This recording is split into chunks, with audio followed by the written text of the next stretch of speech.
ওই ভিডিওর প্রথম ভিডিওর পরের অংশ, দ্বিতীয় অংশ এটা। তো আমরা আবার 28 নম্বর প্রশ্নটাই আবার দেখি। তো আমরা এখন বলটা বের করব। তাহলে কি হবে, ভার গুণ ভার বাহুর দৈর্ঘ্য উপরে চলে যাবে আর বল বাহুর দৈর্ঘ্য নিচে চলে আসবে, ঠিক আছে। তাহলে দেখো, ভার হচ্ছে 81 নিউটন, বাহুর দৈর্ঘ্য হচ্ছে কত মিটার, 1 মিটার, আর বল বাহুর দৈর্ঘ্য 9 মিটার। তাহলে 81 1 81 আর 9 নং 81, তাহলে বল কত আসতেছে 9 নিউটন, বুঝছো। একটি লিভারের বল বাহুর দৈর্ঘ্য 12 মিটার, যান্ত্রিক সুবিধা এত, যান্ত্রিক সুবিধা 4। তাহলে ভার বাহুর দৈর্ঘ্য কত, ভার বাহুর দৈর্ঘ্য কত। তাহলে আমরা কিভাবে বের করব এটা, আমরা কি জানি, যান্ত্রিক সুবিধা সমান ভার ভাগ বল, ঠিক আছে, ভার ভাগ প্রযুক্ত বল, এবং ভার ভাগ প্রযুক্ত বল সমান বল বাহুর দৈর্ঘ্য ভাগ ভার বাহুর দৈর্ঘ্য, যা আমরা 28 নম্বর প্রশ্নেই দেখতে পাচ্ছি, ঠিক আছে। তাহলে আমরা কি বলতে পারি, তাহলে আমাদেরকে কি বের করতে হবে, ভার বাহুর দৈর্ঘ্য বের করতে হবে। সুতরাং এদিকে থাকবে যান্ত্রিক সুবিধা আর এদিকে নিচে হচ্ছে ভার বাহুর দৈর্ঘ্য। তাহলে ভার বাহুর দৈর্ঘ্যটা কি হবে, ভার বাহুর দৈর্ঘ্যটা এখানে চলে যাবে আর যান্ত্রিক সুবিধাটা নিচে চলে আসবে, বুঝছো। তাহলে যান্ত্রিক সুবিধাটা কত, যান্ত্রিক সুবিধা হচ্ছে 4 আর বল বাহুর দৈর্ঘ্য 12। তাহলে 12কে আমরা যদি 4 দ্বারা ভাগ করি কত আসতেছে, 3 মিটার আসতেছে। তার মানে ভার বাহুর দৈর্ঘ্য 3 মিটার। যান্ত্রিক সুবিধা হলো ভার ভাগ প্রযুক্ত বল, বল বাহুর দৈর্ঘ্য ভাগ ভার বাহুর দৈর্ঘ্য। এটা খুব ইম্পর্টেন্ট, খুবই ইম্পর্টেন্ট। এই দুইটা, এই এমসিকিউটা আসবে 100%, 2 ও 3। তাহলে আমরা কি বলতে পারি, উত্তর হচ্ছে এই 2 আর হচ্ছে এই 3, ঠিক আছে। এরপরে দেখি, নিচের ফালক্রাম হিসেবে কাজ করছে কোনটি, নিচের ফালক্রাম হিসেবে কাজ করছে হচ্ছে, বলতো, ফালক্রাম হিসেবে কাজ করছে বি। এই যে বি অংশটা, এটাকে কি বলে, ফালক্রাম বলে। তাহলে ফালক্রাম হিসেবে কাজ করছে বি। চিত্রের জন্য প্রযোজ্য তথ্য হচ্ছে ঘ 1 2 3, ভার হলো ডি, এই যে ভার হলো ডি। হ্যাঁ, তারপর হচ্ছে এক্ষেত্রে বলের দিক পরিবর্তিত হয়েছে, হ্যাঁ বলের দিক পরিবর্তিত হয়েছে। তারপর হচ্ছে বলের দিক পরিবর্তিত হয়েছে। যান্ত্রিক সুবিধা সমান ভার ভাগ প্রযুক্ত বল, যান্ত্রিক সুবিধা সমান ভার ভাগ প্রযুক্ত বল, তার মানে 1 2 3। এরপরে আসে আমরা মুখস্থ এগুলো করে ফেলি কিছুটা, কয়টা আছে এমসিকিউ একটু দেখি, অল্প কিছু আছে। লিভারের শ্রেণী কয়টি, লিভারের শ্রেণী হচ্ছে 3টি, লিভারের শ্রেণী কয়টি, লিভারের শ্রেণী 3টি। তারপর হচ্ছে ফালক্রামের অবস্থান প্রযুক্ত বল ও ভারের মাঝখানে থাকে কোন শ্রেণীর লিভার, কোন শ্রেণীর লিভার, প্রথম শ্রেণীর লিভার। কোনটির ক্ষেত্রে ফালক্রাম মাঝখানে অবস্থান করে, সাঁড়াশি। নলকূপের হাতল কোন ধরনের লিভার, প্রথম শ্রেণীর লিভার। প্রথম শ্রেণীর লিভার কোনটি, প্রথম শ্রেণীর লিভার কোনটি, প্রথম শ্রেণীর লিভার ঢেকি। দ্বিতীয় শ্রেণীর লিভার কোনটি, দ্বিতীয় শ্রেণীর লিভার কোনটি, দ্বিতীয় শ্রেণীর লিভার জাতি।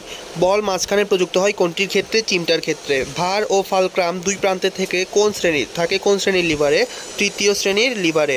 তৃতীয় শ্রেণীর লিভারের ক্ষেত্রে প্রযুক্ত বলটি মাঝখানে থাকে, এটা কিন্তু খুবই ইম্পর্টেন্ট। তৃতীয় শ্রেণীর লিভারের প্রযুক্ত বলটা মাঝখানে থাকে, কার্যকর হয়, এবং ভার ও ফালক্রাম থাকে দুই প্রান্তে, যেমন চিমটা, ঠিক আছে।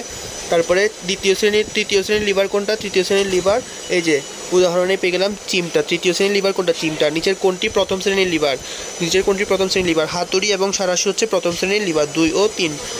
তারপর প্রথম শ্রেণীর লিভার হলো খ নলকূপের হাতল, প্রথম শ্রেণীর লিভার নয়।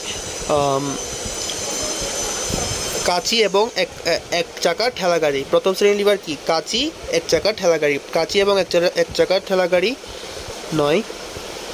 এখানে কি কি আছে, প্রথম শ্রেণীর লিভার কি থাকতে পারে, কাঁচি, নলকূপের হাতল এবং এক চাকার ঠেলাগাড়ি। তার মানে এখানের মধ্যে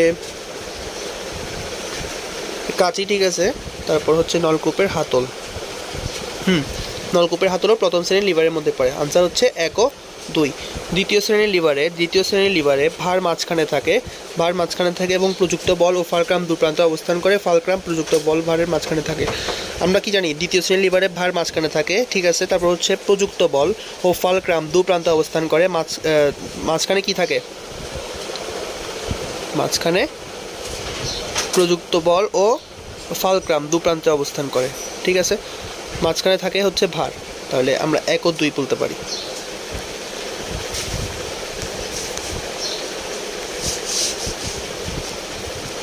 জাতির ক্ষেত্রে ভারের অবস্থান কোথায়, জাতির ক্ষেত্রে ভারের অবস্থান বল ও ফালক্রামের মাঝখানে, 1। আনসার হচ্ছে 1। তৃতীয় শ্রেণীর লিভার হচ্ছে কি, চিমটা এবং মাছ ধরার দণ্ড, চিমটা এবং মাছ ধরার দণ্ড হচ্ছে তৃতীয় শ্রেণীর লিভার। তৃতীয় শ্রেণীর লিভার কি? চিমটা, মাছ ধরার দণ্ড। হাতুড়ির সাধারণত কয়টি প্রান্ত থাকে? দুটি প্রান্ত থাকে। হাতুড়ি দিয়ে লোহা বের করার সময় ফালক্রাম কোনটি? ফালক্রাম হচ্ছে হাত। হাতুড়ি কোন শ্রেণীর লিভারের অন্তর্ভুক্ত? প্রথম শ্রেণীর লিভার। সাঁড়াশি কোন শ্রেণীর লিভারের অন্তর্ভুক্ত? প্রথম শ্রেণীর লিভার। ঠিক আছে। তারপরে সাঁড়াশিতে কোনটি পরিবর্তন সম্ভব নয়? সাঁড়াশিতে কোনটি পরিবর্তন করা সম্ভব নয়? ভারবাহু পরিবর্তন করা সম্ভব নয়। হেলানো তল কি? হেলানো তল হচ্ছে সরল যন্ত্র। হেলানো তলের যান্ত্রিক সুবিধা কোনটি? হেলানো তলের দৈর্ঘ্য ভাগ হেলানো তলের উচ্চতা। কোনো যন্ত্রের হেলানো তলের দৈর্ঘ্য 15 মিটার, উচ্চতা 3 মিটার হলে যান্ত্রিক সুবিধা কত হবে? যান্ত্রিক সুবিধা 5 হবে। 15 ভাগ 3 5। একটি হেলানো তলের দৈর্ঘ্য 100 মিটার এবং এর উচ্চতা 25 মিটার হলে ওই হেলানো তলের যান্ত্রিক সুবিধা কত? ওই হেলানো তলের যান্ত্রিক সুবিধা হচ্ছে দৈর্ঘ্য ভাগ উচ্চতা। আমরা জানি কি যান্ত্রিক সুবিধা সমান হেলানো তলের দৈর্ঘ্য ভাগ উচ্চতা। এই যে একটু আগে পড়লাম। তার মানে 100কে 25 দ্বারা ভাগ করলে 4, 4 25 100, তাহলে যান্ত্রিক সুবিধা হচ্ছে 4। তারপরে আসি গাড়ির চাকা পরিবর্তনে ব্যবহৃত হয় কি? গাড়ির চাকা পরিবর্তনে সাধারণত ব্যবহৃত হয় হচ্ছে জ্যাক স্ক্রু। জ্যাক স্ক্রুর পেঁচানো অংশটি কিসের মতো কাজ করে? হেলানো তলের মতো কাজ করে। জ্যাক স্ক্রুতে হাতল যেদিকে কাজ করে ভার কাজ করে তার লম্ব বরাবর। লিভার ও হেলানো তলের নীতি মেনে চলে কোনটি? নীতি মেনে চলে জ্যাক স্ক্রু। ভারী বস্তু উপরে উঠাতে কোন ধরনের যন্ত্র ব্যবহার করা হয়? কপিকল ব্যবহার করা হয়। ভারী বস্তু উপরে উঠাতে কোন ধরনের যন্ত্র ব্যবহার করা হয়? কপিকল ব্যবহার করা হয়। কুয়া থেকে পানি তুলতে কি ব্যবহৃত হয়? কুয়া থেকে পানি বলতে কপিকল ব্যবহার করা হয়। তারপর হচ্ছে অনর কপিকলে কোনটি স্থির থাকে? বস্তু স্থির থাকে। পতাকা উপরে উঠাতে ব্যবহার করা হয় অনর কপিকল। ওকে। তারপর হচ্ছে জ্যাক স্ক্রু হচ্ছে বল বৃদ্ধি করে কাজ করে সহজ করে এবং বলের দিক পরিবর্তন করে কাজ সহজ করে। 2 ও 3। তারপর কপিকলে থাকে কি? কপিকলে থাকে হচ্ছে খাঁজ কাটা চাকতি, তারপর হচ্ছে অক্ষদণ্ড। ঠিক আছে, 1 ও 2। নিচের যন্ত্রটির নাম কি? নিচের যন্ত্রটির নাম হচ্ছে জ্যাক স্ক্রু। এটা হচ্ছে একটা কি? জ্যাক স্ক্রু, মনে রাখবা। চিত্রের যন্ত্রটি যে নীতি মেনে চলে হচ্ছে জ্যাক স্ক্রু, তারপর হচ্ছে লিভার। এই দুইটা নীতি সে মেনে চলে।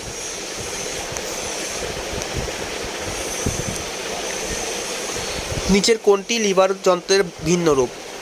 চাকা অক্ষদণ্ড। যদি চাকার ব্যাসার্ধ অক্ষদণ্ডের ব্যাসার্ধের 5 গুণ হয় তবে 2 নিউটন বল প্রয়োগ করে কত ভারের বস্তুকে উপরে উঠানো যাবে?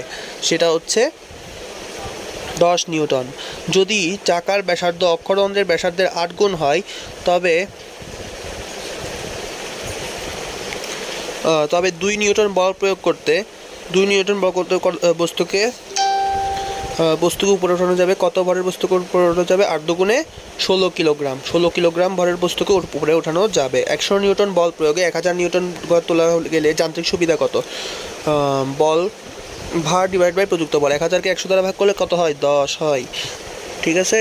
চাকা অক্ষদণ্ডের যান্ত্রিক সুবিধা বৃদ্ধির জন্য বেশি হওয়া প্রয়োজন কি? চাকার ব্যাসার্ধ। মোটর গাড়ির হুইল কি হিসেবে কাজ করে? চাকা অক্ষদণ্ড যন্ত্র হিসেবে কাজ করে। চাকা অক্ষদণ্ডের চাকা কি হিসেবে কাজ করে? বল বাহু হিসেবে কাজ করে। মানবদেহ কি? মানবদেহ হচ্ছে একটা জটিল যন্ত্র। তারপর নিচের কোনটি জটিল যন্ত্র? মানবদেহ হচ্ছে জটিল যন্ত্র। নিচের কোনটি সরল যন্ত্র হিসেবে কাজ করে? দাঁতের চোয়াল। মানুষের হাত কি ধরনের যন্ত্র? সরল যন্ত্র। মাছ মারার দণ্ড কোন শ্রেণীর লিভার? তৃতীয় শ্রেণীর লিভার। মানবদেহের সরল যন্ত্র হলো দাঁতের চোয়াল, পায়ের নিচের অংশ, হাত। তাহলে 1 2 ও 3। ওকে।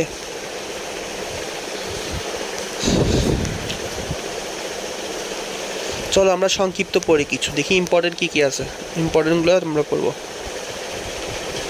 সংক্ষিপ্ত প্রশ্ন 1 2 4 8 11।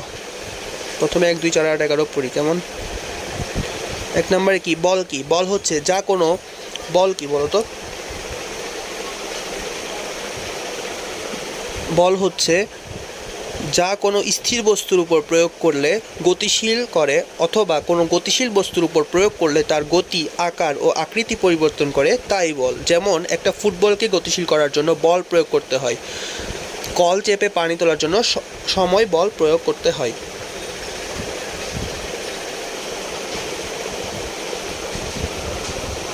তারপর 1 2 4 8 2 নাম্বারটা দেখি। দৈনন্দিন জীবনে বল প্রয়োগের 4টি উদাহরণ লিখো। দৈনন্দিন জীবনে বল প্রয়োগের 4টা উদাহরণ কি কি হতে পারে বলো তো? একটা হচ্ছে চেয়ার টেনে বসা, ড্রয়ার খোলা বা বন্ধ করা, সুইচ অন বা অফ করা, ফুটবলে লাথি দেওয়া। ওকে,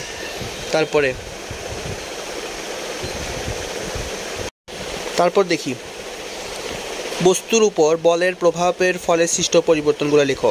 কোনো স্থির বস্তুর গতিশীল বা গতিশীল বস্তু স্থির হয় বা হতে চায়, চলন্ত বস্তুর গতি কমে বা বাড়তে পারে, চলন্ত বস্তুর গতির দিক পরিবর্তন হয়, কোনো বস্তুর আকার ও আকৃতি পরিবর্তন করে। তারপরে আমরা 8 নম্বর প্রশ্নটা দেখি। কত নাম্বার দেখবো বলো তো? 8 নাম্বার দেখব।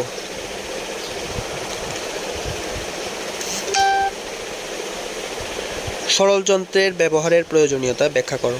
সরল যন্ত্রের মাধ্যমে কাজকে সহজে সম্পাদন করা যায় এবং প্রযুক্ত বলকে কয়েক গুণ বৃদ্ধি করে এটি বলকে যে কোনো সুবিধাজনক দিকে প্রয়োগ করে। সরল যন্ত্র দ্বারা কম বল প্রয়োগে কোনো কাজ সম্পন্ন করা যায়, তাই সরল যন্ত্র ব্যবহারের প্রয়োজনীয়তা অপরিসীম।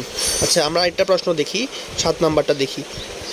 সরল যন্ত্রের 5টি উদাহরণ কি কি? কাঁচি, লিভার, সাঁড়াশি, শাবল, কপিকল। কাঁচি, লিভার, সাঁড়াশি, শাবল, কপিকল।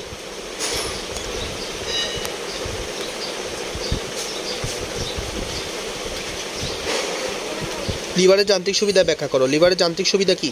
লিভারের যান্ত্রিক সুবিধা হচ্ছে ভার ভাগ প্রযুক্ত বল, অর্থাৎ ভার ও প্রযুক্ত বলের অনুপাত হচ্ছে যান্ত্রিক সুবিধা। লিভার কোনো ভারী বস্তুকে কম বল প্রয়োগে সরাতে বা উঠাতে সাহায্য করে। 11 নাম্বারটা দেখি। লিভারের কীভাবে যান্ত্রিক সুবিধা নেওয়া যায়? বল কমিয়ে বলবাহুর দৈর্ঘ্য বাড়িয়ে। 2টি উপায় নেওয়া যায়। কি কি?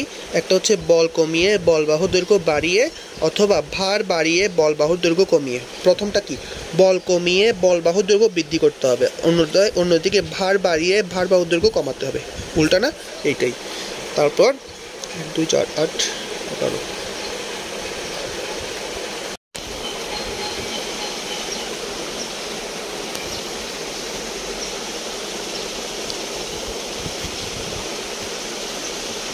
চলো 19 নাম্বারটা দেখি।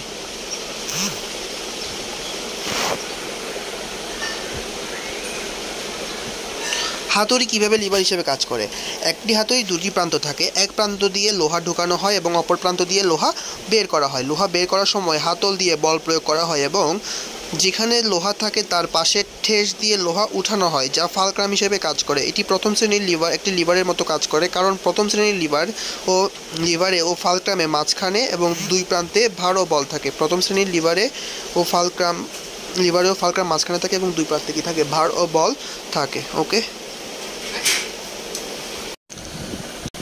প্রথম শ্রেণী ও দ্বিতীয় শ্রেণীর লিভারের 2টি পার্থক্য। প্রথম শ্রেণী ও দ্বিতীয় শ্রেণীর লিভারের 2টি পার্থক্য হচ্ছে: প্রথম শ্রেণীর লিভার, এক্ষেত্রে ফালক্রাম প্রযুক্ত বল ও ভারের মাঝে থাকে। সাঁড়াশি হলো প্রথম শ্রেণীর লিভার। দ্বিতীয় শ্রেণীর লিভার কি হয়? এক্ষেত্রে ভার মাঝখানে ও প্রযুক্ত বল ও ফালক্রাম 2 প্রান্তে থাকে। জাতি হলো দ্বিতীয় শ্রেণীর লিভার। আচ্ছা, তারপরে আমরা চলে যাই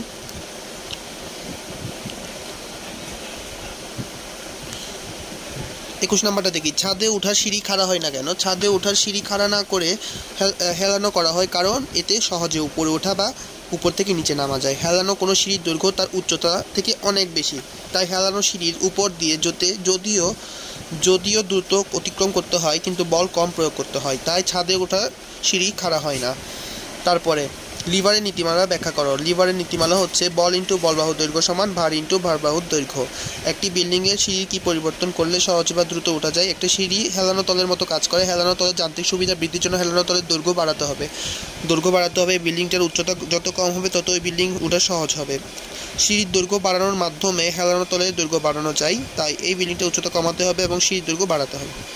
ওকে, কপিকল কি? কপিকল হলো এক ধরনের সরল যন্ত্র। এতে একটি খাঁজ কাটা চাকতি থাকে যাতে একটা রশ্মি 2 দিকে ঝুলিয়ে দেওয়া হয়। কপিকলটি একটি অক্ষদণ্ডকে কেন্দ্র করে, যা একটা স্থির ব্লকের সাথে যুক্ত থাকে। কপিকল 2 ধরনের: অনড় ও নরণক্ষম কপিকল। মানবদেহ ও সরল যন্ত্র।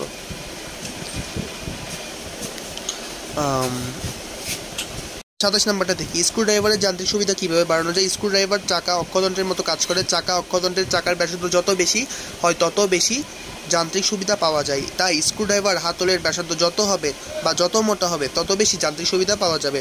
28 নম্বর, মাথার নিচের দিকে গেলে কেন ঘাড় ব্যথা করে। আমাদের মানবদেহ একটা লিভারের মতো কাজ করে।